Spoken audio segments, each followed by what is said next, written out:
Welcome to Full Prefrontal, the show that exposes the mysteries of executive functions. This show is a collection of conversations about the role of the prefrontal cortex, which impacts your focus, planning, problem-solving, emotional balance, and independence. These conversations will introduce mental tools that will empower you to shift your mindset for a successful life. And now, here's your host, Sucheta Kamath. All right, welcome back to Full Prefrontal, engaging in some amazing conversations exposing the mysteries of executive functions. I am here with our host, Sucheta Kamath. Good morning, Sucheta. Another exciting conversation on tap today with Dr. Bonnie Singer. What's in store for us today? So Todd, I have a favorite cafe in Paris. It's called Bread and Roses. It's in the Saint-Germain area. And when I visit Paris, which I have done now 6-7 times, I always make a point to stop there. A few years ago, I was there for breakfast and a lovely, lovely couple came and sat next to me. And we struck up a conversation, and turns out that was David McCall. He's a celebrated Pulitzer Prize winner and has received many, many awards, including National Book Award and Francis Parkman Award. He has written famous books like Truman and Great Bridge, The Path Between the Seas. An interesting thing about him is he's one of those few authors whose books have never been out of print. And his writing style and his approach to writing always has intrigued me. And I wanted to share some of that with our listeners today. He is very well known for something called a bookshop. It's a little shed that he has on Martha's Vineyard, which he uses for his writing. It's an interesting setup. Has only few things. He has a royal typewriter there, a green banker's lamp, and a desk. In this day and age, he does not have any telephone there. There's no running water. David McCall describes or says nothing good was ever written in a large room. He uses that place to flesh out his writing, his thoughts, and gets himself organized. It's funny that he instructs his family members as they approach the shed to whistle so that they can alert him that they're coming. I just found that very interesting because we're getting ready to talk to Bonnie, who is an expert in writing and how it relates to executive function.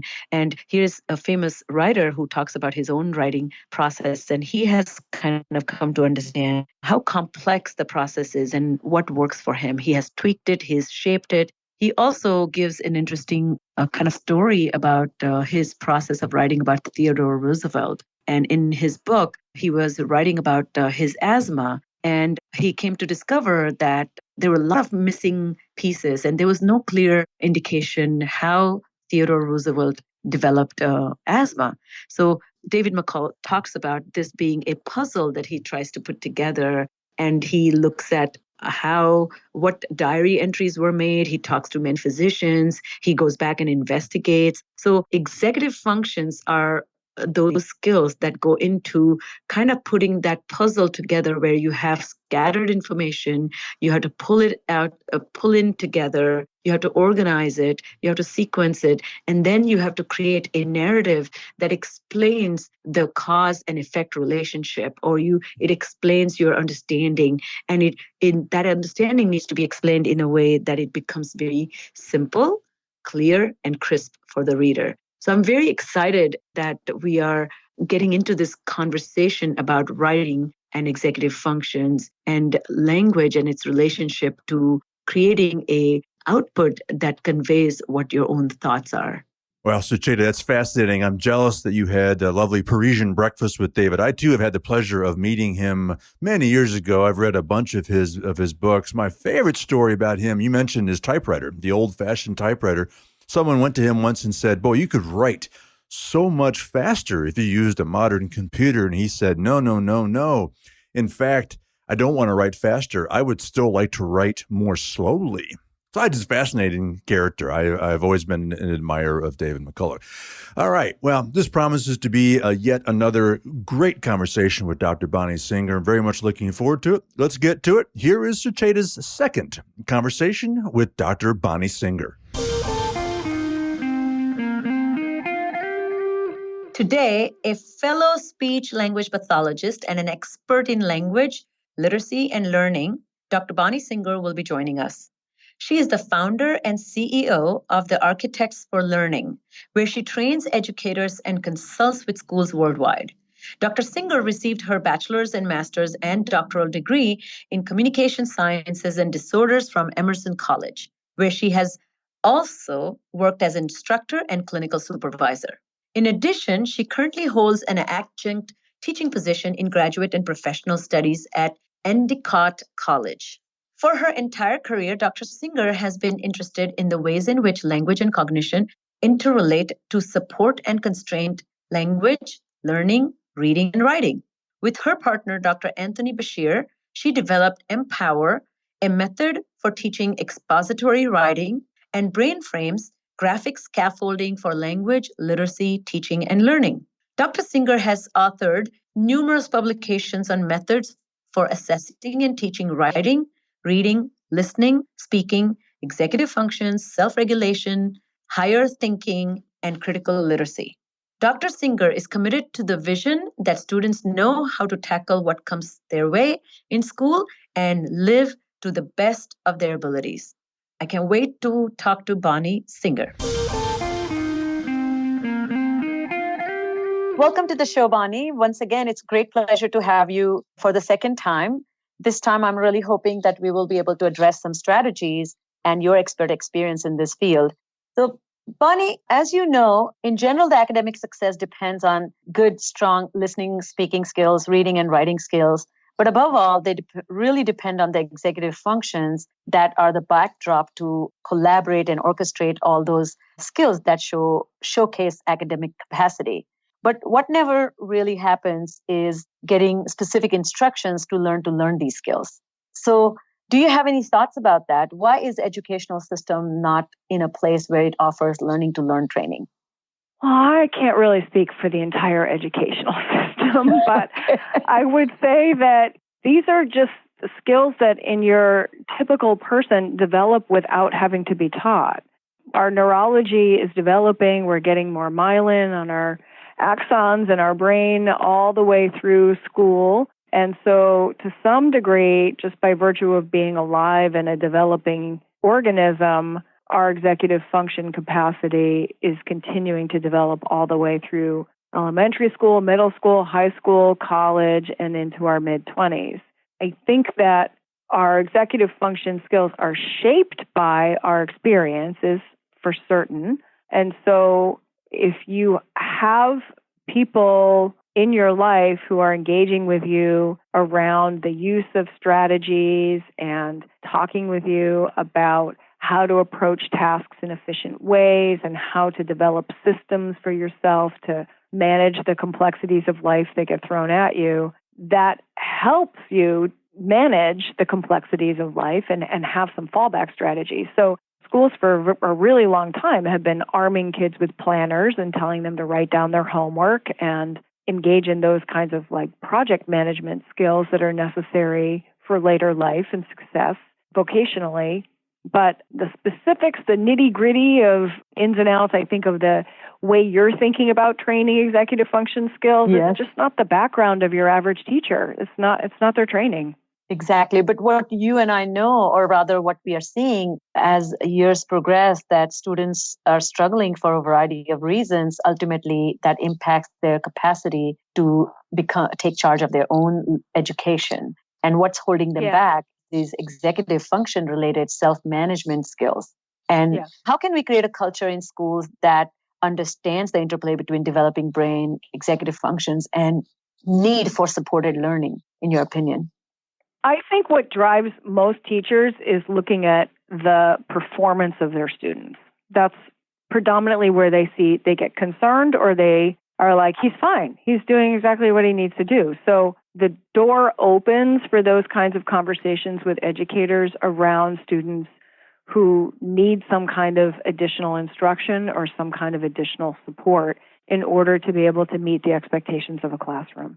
You have developed a lot of practical approaches to instruction, and you are a big advocate of teaching explicitly and consistently. Yeah. Can you share with our listeners what that looks like? Well, I can tell you the method that I'm most well known for and have dedicated a good chunk of my professional career to developing is a a way of teaching students how to manage academic writing. And that method is called Empower. It was developed in collaboration with my dear friend and colleague, Dr. Anthony Bashir. And it took us a really long time, but the tenets of that were based on observations that I had of the students that I was working with privately, just in individual language therapy. And those kids were coming to me basically getting a different message about how they should be approaching writing every time they turned around. So their second grade teacher was using different strategies and a different approach than the third grade teacher, who had different graphics and a different way of doing things. And the science teacher did things differently than the social studies teacher, who was completely different from the ELA teacher. And so we had these vulnerable learners who weren't getting it and were really confused because everybody kept telling them to do it a different way. So our intention was to try and stabilize the process that you need to engage in order to manage your academic writing assignments, and to come up with sort of the universal set of steps, the internal dialogue you need to have with yourself, that it's universal no matter how old you are, no matter what grade, content area that you're writing in. So we have a framework that can be used instructionally for starting in second grade, and it's the exact same framework and the exact same set of strategies, even if you're in 12th grade and beyond, writing a business plan. And it's the same conversation you're having with yourself and the same set of strategies you're going to tap into, whether you're writing for science or social studies or language arts or your electives and film history or whatever. It doesn't matter. The process is the focus, not the actual content. The complexity of assignments will change. The curriculum is going to change depending on where a student is in school. But we wanted to just help take some of the mystery out of how do you walk yourself through a very complex task with lots and lots of steps and moving parts, and really heavily arm students with how they can organize their thinking and their language. So in other words, you are kind of teaching them task management skills and giving them that organizational template, which has complete transferability, and it has that framework which can be expanded as you go through academic life from middle school to high school. It can be expanded. If you go from high school to college, it can be expanded. And that's such a wonderful and powerful way of teaching executive functions, because those with good executive functions have I call it laser vision to see the X-ray vision to see the backbone of information, the way information is laid out or the way information is structured. And those who are able to create a structure for themselves are much more effective in producing, whether it's writing or speaking or whether it's managing a project. So sounds like Empower does that. Can you give us an example of an assignment? How would Empower look like for a student that you're teaching? Well, I don't really care what the assignment is. The approach is basically what we did was boil down the whole writing process into 10 questions you have to ask yourself. And our intention was inspired by some really beautiful work by Carol Sue Englert and a number of her colleagues back in 1988, where she developed a framework for teaching that was very much focused on what's the conversation that's happening around this learning. And she's really committed to the way teachers structure conversations in classroom and how that promotes learning and independence or hinders it. So we were heavily inspired by some of her work and Vygotsky's work, and this notion that whenever you're going to do something complicated, you're talking your way through it kind of in your head. And many of the students that I had been working with way in the early stages of us developing this method, when we really probed, what are you saying to yourself? You're staring at this assignment, you're sitting here feeling overwhelmed, you don't know what to do, you can't get yourself started, even though you're brilliant.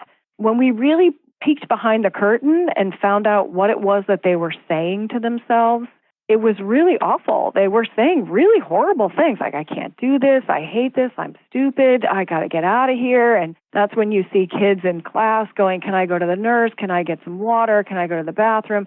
It's all this avoidance strategy because they're overwhelmed and they don't know what to do. So the way we thought about it was from a language way in, right? That's our background is language. is how can we guide the conversation that the student is having with himself or herself so that it's a productive conversation. And you're approaching this complicated task by just asking yourself these questions, and you ask them in the same order every time. And each question elicits the use of a strategy. So my first question is the question kids always ask you: what do I have to do? That's the first thing a kid always says to you when they're staring at their homework and they don't get it. What do I have to do? So then we teach them a strategy for dissecting the language of the assignment, figuring out what it is that they need to do, getting a good picture in their head of what that end goal game is so that they can actually get themselves started. That's step one. So part of our approach is really change the conversation, structure the conversation, but also give kids a set of strategies that really very explicitly help them organize their thinking, which thinking is very multidimensional. You got to take a couple of passes at that with writing. Writing is linear and sequential. It's sentence after sentence after sentence after sentence. And you got to put those in a certain order, and then you got to get your paragraphs together in a certain order. And if you don't do it in a logical order, it doesn't make sense. It's very linear and very sequential, but thinking isn't. So there's this big gap between like, I know so much about Christopher Columbus, and I have so many thoughts about this. I don't know where to start with this paper. So we approach the organization challenge of writing through a couple of different passes, a couple of different sets of strategies that chip away at organization. First, let's organize your thoughts and your knowledge, and then let's figure out how to organize your paragraph or your essay and teach kids very explicitly about how text is structured and how it works. You're really talking about helping students use a mind tool of self-talk. How can I guide me as I navigate through the demand of a task of writing where I have to produce, which is marry or kind of organize the ideas that I already have or the knowledge I already have, and then produce it in a way that will be satisfactory to the expectations of the teacher who's asking me to write this essay or paper or whatever it may be. So this self-talk is a very, very strong mind tool. Could you tell us a little bit about visualizing, and do you see a visualizing or using visual imagery as a tool as well? And do you make use of that in your teaching? We do. We're really, really inspired by some work by David Hirely, who developed a set of graphics that were intended to capture patterns of thinking and cognition. And I worked really closely with David Hirely for a number of years. It's amazing. And slowly sort of morphed some of his concepts really from my background, which is more language, and started to look at what are some of the underlying things that we do with language all day, every day. What are the patterns of just talking? So we boiled down into a set of 6 graphics, a way of That's what you call brain frames, right? Yes, we call them brain frames. They're basically a visual depiction of what it looks like to sequence your thoughts. And we sequence to tell a story, you sequence to tell somebody how to do something, you sequence to summarize something historical that happened in the past. Like, we sequence with language all day long. We just don't necessarily know that that's what we're doing. And we make comparisons and we make contrasts and we sort things into categories, and that's why grocery stores are set up the way grocery stores are set up. It's a whole bunch of categories. And so there are these kind of invisible patterns of language use that are hiding behind the listening and speaking and reading and writing demands of school and just conversation that kids are engaged in all day, every day. And we extracted a way to have kids be able to recognize those patterns and draw a picture of what they're trying to do linguistically so they can plan out the organization of their thought. Our original work with these concepts was way back in 1995 and 96. We were working with a very, very, very bright 15-year-old boy who was so scattered and disorganized in his communication, in his spoken communication. He was extremely bright.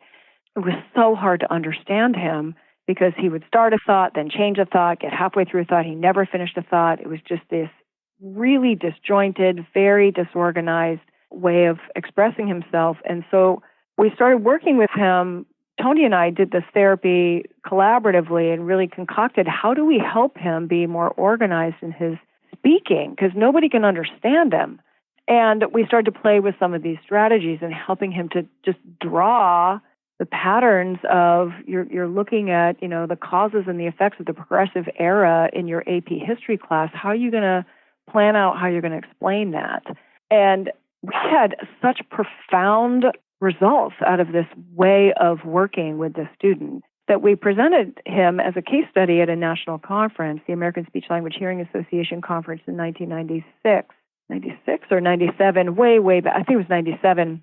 And the title of that presentation was What are Executive Functions and Self-Regulation, and what do they have to do with language learning disorders? And we made the case that language and executive functions are interconnected, and that the reason that the student was having such a difficulty expressing himself was because of some fundamental weaknesses within his executive system. And then we detailed our therapeutic approach to helping him.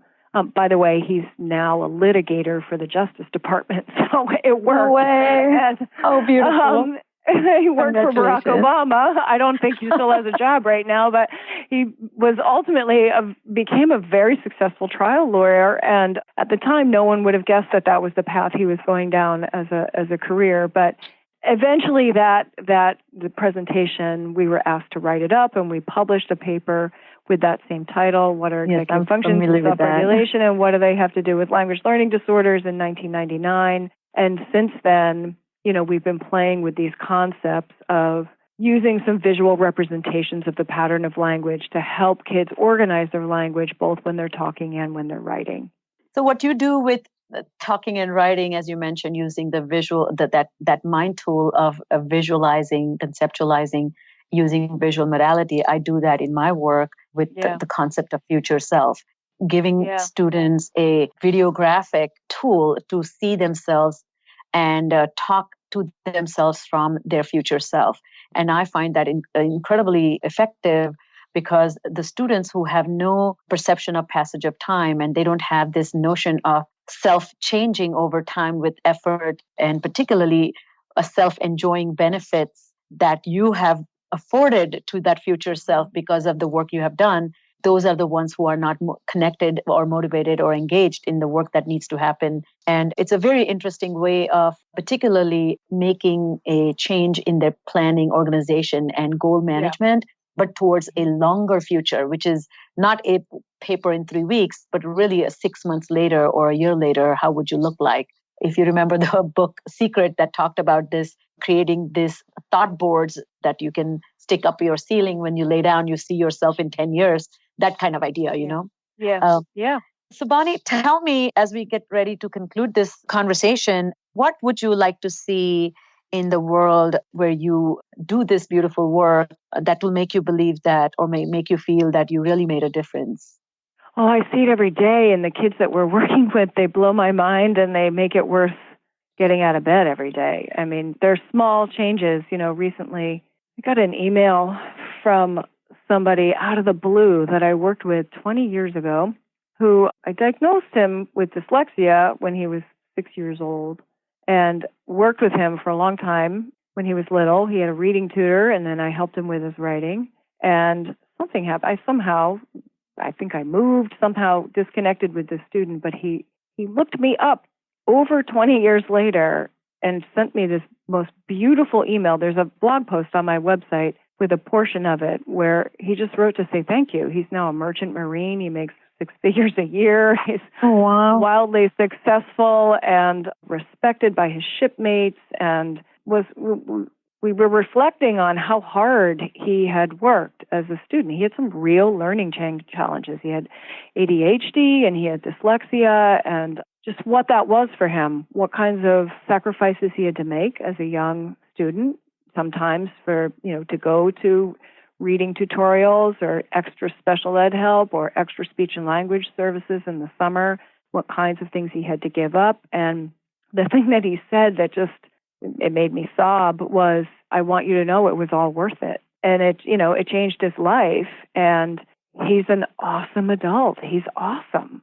And those kinds of, a lot of times you do this work, you pour yourself into little kids or big kids. We see a lot of kids now in college, and we have a college program for kids with executive function challenges in my office here. And so all ages, I've had the pleasure and honor of working with kids of all ages my whole career. To see their success is extraordinary. And sometimes success for a student is just the teeniest little shift. The teeniest little shift. I'm following this little boy with mosaic Klinefelter syndrome, which is a very rare syndrome with lots of challenges to it. And he is just an extraordinary being. And I went to his team meeting the other day, and for the first time in the 5 years that I've been following him, I watched him read and then noticed that he had made a mistake in how he was pronouncing a word and stop and self-correct. Oh. And it was monumental. Like, I wanted to stand on the top of the desk in the classroom and go, he did it! He noticed! That is so huge that his brain stopped, that he noticed, that he realized that doesn't make sense. I can fix it. He used a repair. I mean, they're teeny little successes that you see in students every day, and it just keeps you going. It's what it's all about. Thank you, Bonnie, for all that you do. And I'm so happy that you shared those stories with our listeners. Yes, as you said, you're pouring all of you, and life changes, even if it is tiny bit. It's the direction that sets them on a path of success forever. Yeah. So before we let you go, should anyone have any questions, Bonnie, or want to learn more about your work, where should they go? The best place is our website. It's architectsforlearning.com. Thank you so much for making the time and joining me on this podcast, Bonnie. It was my pleasure. Thank you so much.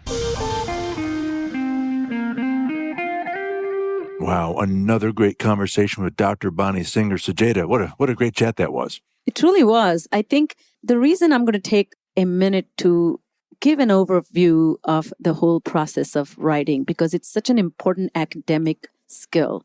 And it is extremely essential, but not a lot of thought goes into how does it develop? How does it get mastered? So quickly, if you think about writing, to write, we need ideas. And where do these ideas come from? They come from reading. Then they come from understanding what you have read.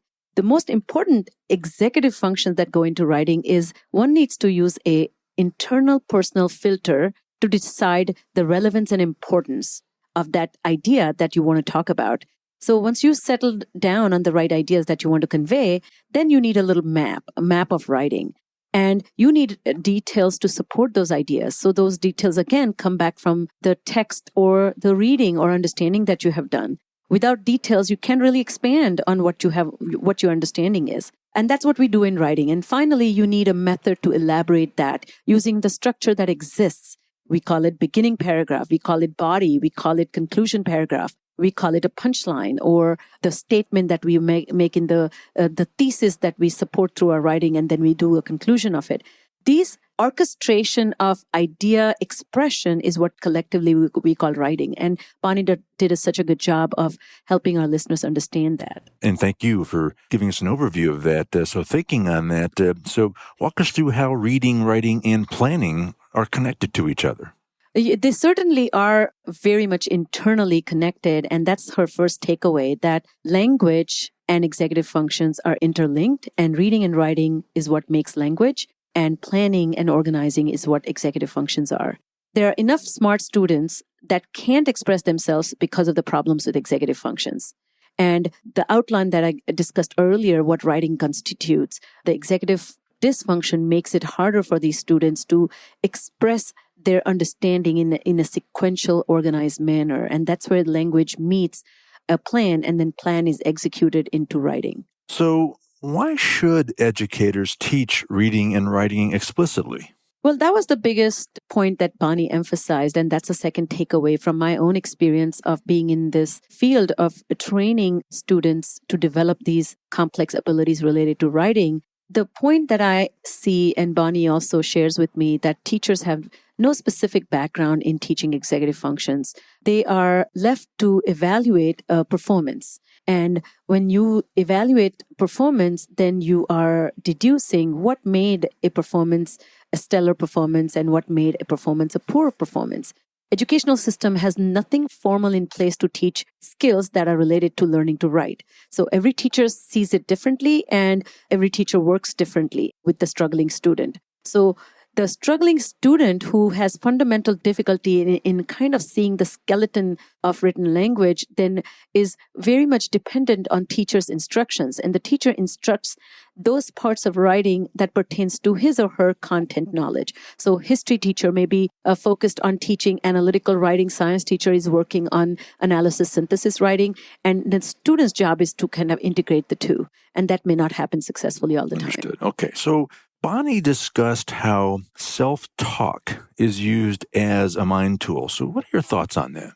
Yeah, and Bonnie has spent a lot of time researching this field of self-guided, self-directed talk, which means the student is talking to himself about what he is doing or what he is about to do. And she, in fact, has put together this Empower system, which is an acronym, of course, and we will link it on our podcast website. Empower is a system which is a 10-question, the guided questions that students can ask themselves to complete a writing assignment. So what this actually allows is it allows the student to externalize the actual process of executing a plan. And this also stabilizes the academic writing process. So talking to yourself to go from step 1 to step 2 and then going from step 2 to step 3 is instead of relying on external cues from a teacher, the student can guide himself through those conversations he can have with himself. Well, Bonnie also mentioned using visual aids. So any comments on that? There's a lot of work that has been done in the field of using graphic organizers as tools for writing.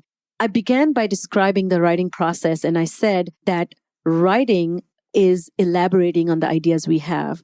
And many students with executive dysfunction struggle in even conceptualizing their own ideas.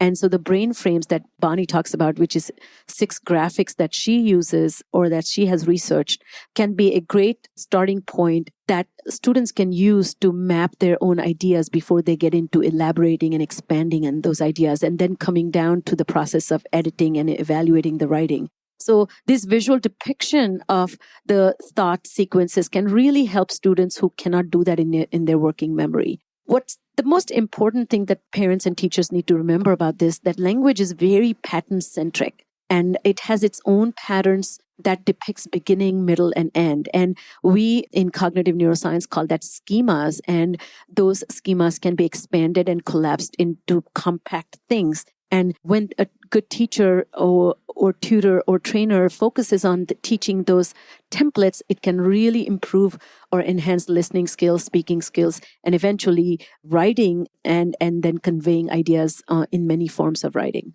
In conclusion, I want to emphasize writing is a complex process, and it calls on orchestrating many, many underlying cognitive abilities. So we must teach writing, and we must teach writing using aids or tools. And in end, the important part of teaching writing should include how a student chooses the right tool for himself. And that is how I see a successful writer emerging from the process of teaching writing. An awful lot of really important stuff to ponder here. And as I said, Sucheta, a great conversation with Dr. Bonnie Singer. Unfortunately, all the time we have for today. So on behalf of our host, Sucheta Kamath, and all of us at Cerebral Matters, thanks for listening today, and we look forward to seeing you next week on Full Prefrontal. Thank you for listening to Full Prefrontal, exposing the mysteries of executive functions. To contact our host, Sucheta Kamath, and learn more about her work on improving executive functions, visit her website at cerebralmatters.com. That's cerebralmatters.com. Tune in next week for the next informative episode of Full Prefrontal.